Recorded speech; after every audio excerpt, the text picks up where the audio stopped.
gözünden bir haber. Gafil oyan, gafil oyan, gafil oyan.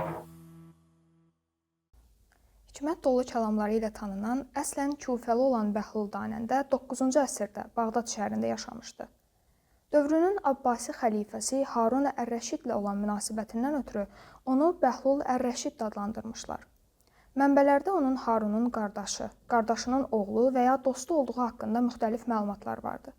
O, insanların utanıb çəkindikləri davranış və sözləri rahatlıqla dilə gətirər, Harunun xətalarını birbaşa üzünə deyər və bundan qorxub çəkinməzmiş. Harun və Bəhlulla bağlı rəvayətlərdən birində nəql olunur ki, günlərin birində Bəhlul və Harun yolda rastlaşırlar. O tərəfdən xəlifə gəlirmiş, bu tərəfdən də tövşüyə-tövşüyə Bəhlul. Xəlifə soruşur ki, Bəhlul, xeyr ola, hardan gəlirsən? Bəhlul cavab verir ki, cəhənnəmdən. Harun gülərək soruşur, cəhənnəmdə nə edirdin? Cavabı Bəhlulun əvvəlki sözündən də gülməli olur. Getmişdim od dalınca, köz lazım idi, evdə odun da qurtarmışdı, ocaq qalayacam. Harun rişxəndlə dillənir. Baxıram əli boşsan, deyəsən od verməyiblər sənə. Bəhlul buyurur, yox, vermədilər. Dedilər od yoxdur. Xəlifə təəccüblənir ki, necə yəni od yoxdur? Axı məlumdur ki, cəhənnəmdə qır qazanları qaynayır. Sağ, sol, hər yan atəş içindədir. Bəhlul razılaşmır. Yox, orada mənə dedilər ki, cəhənnəmdə od olmur.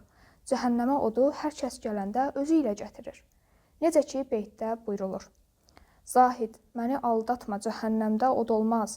Onlar ki, yanırlar, odu buradan aparırlar. Qeyd etməyi lazım bilirik ki, bir çoxları bu beytin Seyid Əzim Şirvaniyə aid olması haqqında yanlış fikirdədirlər. Doğrusu isə beytin əsl sahibi Şeyx Məhəmməd Bəharidir. Bəli, insan cəhənnəmin alovunu da, cənnətin sərinliyini də bu dünyadan axirət mülkünə bir azuqə kimi aparır. Bir sözlə, özü özünün sonunda pay sahib olur. Gafil oyan, gafil